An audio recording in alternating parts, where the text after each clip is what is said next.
राम, जय माता, जय राधे श्याम। आप देख रहे हैं तुलसी तपोवन यूट्यूब चैनल और इस वीडियो में हम चर्चा कर रहे हैं माघ मास के शुक्ल पक्ष में पड़ने वाली एकादशी जया एकादशी, जिसकी बहुत बड़ी महिमा है अपने आप में। दुष्टन ने पूछा कि भगवान आप हमें यह बताइए कि साधु कृष्ण त्वया प्रोक्ता आदेवो भवनभो श्वेतजा अंडजाशैव उद्व्याजस्य जरायुः। ये ईश्वर का प्रश्न था और उन्होंने ये पूछा था कि भगवान मैं आपको पूछना चाहता हूँ कि स्वेदज, अंडज और उद्भिज तथा जरायु जितने भी ये जीव हैं उन सबके कर्ता और पालक आप ही है। और ही यह बतलाया है कि माघ मास के कृष्ण पक्ष में एक शर्तला एकादशी के बारे में आपने बताया, लेकिन हे देव मैं शुक्ल पक्ष में की एकादशी के बारे में पूछना चाहता हूँ कि शुक्ल पक्ष की एकादशी कौन सी है, उसके बारे में आप हमें बताएं। शुक्ले चका भवे देव कथेश प्रसादता किम नादस्तश्या को देवस्तत्र पूज्यते, उसके कौन से देवता उनकी पूजा कैसे हो। तो भगवान श्री कृष्ण ने कहा ये राजेंद्र ऋषि मैं तुम्हें बतलाता हूँ, माघ मास के शुक्ल पक्ष में होने वाली एकादशी का नाम जया एकादशी है और वह संपूर्ण पापों को समाप्त करने वाली है। जया नामित विख्याता सर्व पाप हरा भरा। जिस व्रत के करने से संपूर्ण पाप जल करके राख हो जाते हैं, इसमें कोई भी संशय वाली बात नहीं है।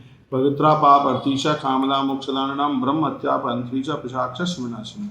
यदि कोई पिशाच योनि में पहुंचा है तो उसका भी उद्धार कर देती है, संपूर्ण पापों को जला करके राख कर देती है, ब्रह्म हत्या जैसे महापातकों को दूर करती है। इससे बढ़ करके और कोई ऐसा महात्म पुण्य दिखाई नहीं देता जो इतना जल्दी सभी पापों को नाश कर दे।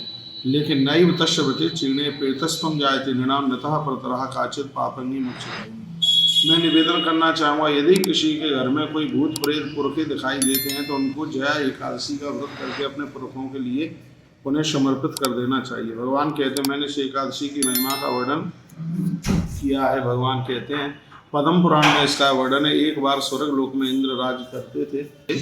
8 नंबर के श्लीय पंकजे च पुराणस्य महिमा कथो मया एक दाना कलोके वा इंद्र राज्यम चकारः।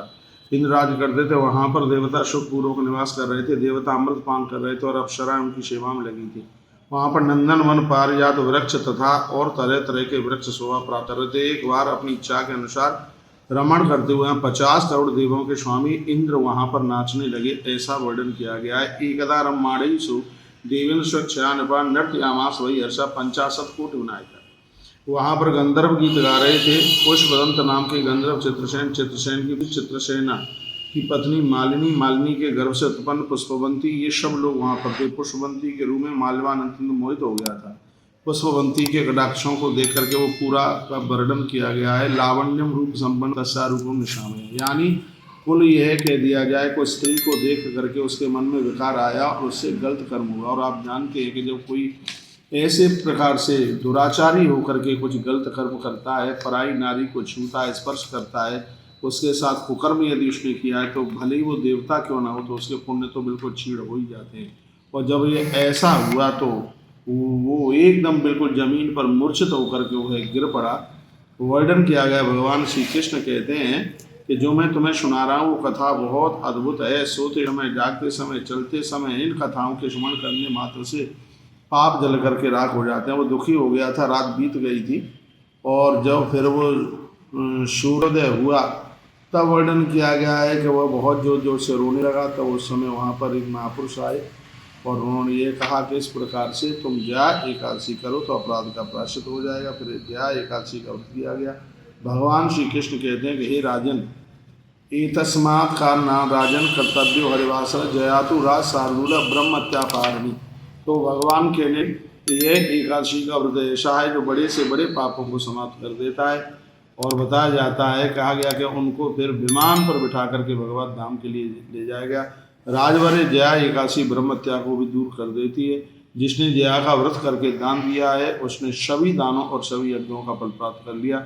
वह व्यक्ति करोड़ों कल्पों तक वैकुंठ में आनंद प्राप्त करता है। राजन, इस आख्यान को पढ़ने और सुनने से अग्निष्टम यज्ञ का फल प्राप्त होता है। कल्प कोटिर भवे तावत वैकुंठे मोदते ध्रुवम पठना सवनाद राजन अग्निष्ट फलम लगे। इससे अग्निष्ट यज्ञ करने का फल प्राप्त होता है। पिशाच प्रवृत्ति खत्म हो जाती है। इसे ऊंचे पिशाच सदाताम या पिशाच योनि में प्राप्त होने वाला व्यक्ति भी इसके प्रभाव से और उसका भी उद्धार और उसका भी आत्मकल्याण हो जाता है।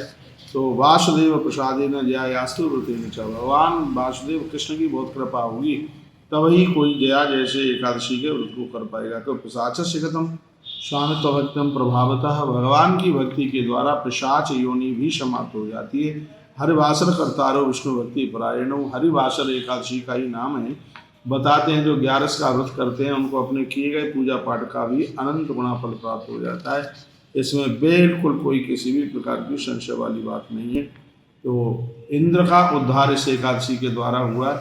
मालिनीति च नामना च चित्रसेन से घोषिता, और वो मालिनीति नाम की उस अप्सरा की भी कथा मैं आपको बीच में सुना दी है। इसलिए माघस्य कृष्ण पक्षेतु सटतिला कथितात्वया, जिस प्रकार से भगवान ने सटतिला एकादशी की महिमा का वर्णन किया वैसे ही महिमा से जया एकादशी की। बहुत बहुत धन्यवाद उन भक्तों के लिए जिन्होंने ये जया एकादशी का व्रत किया है। इस वीडियो को आगे भी भेजिए जिसको और भी लोग लाभान्वित हो सकें। मैंने पूर्व में भी बोला है जो भी कोई एकादशी के व्रत की कथा सुनता है तो उसको हजारों हजारों गायों का गौदान करने का फल प्राप्त होता है। इसलिए हर एकादशी को हम आपको ये कथा सुनाते हैं। आप व्रत करते हैं एकादशी वाले दिन, वीडियो मोबाइल चालू कर करके इस कथा को मंदिर में बैठ के सुनिए, आप रास्ते में तो रास्ते में सुनिए, लेकिन इस कथा को सुनिए जरूर। और जो एकादशी की कथा मैंने आपको सुनाई है उत्तराखंड में भगवान व्यास ने जिसका वर्णन किया गया है। बहुत बहुत धन्यवाद। ऐसे ही हमारे साथ जुड़े रहिए। अगली वीडियो में मैं आपको निवेदन कर रहा हूँ कि श्री एकादशी का पारण का समय क्या है वो भी सुन लीजिए। जब तक राम राम, आप अपना ध्यान रखिए। जय श्री कृष्ण, जय श्री राम, जय गौ माता, जय राधे।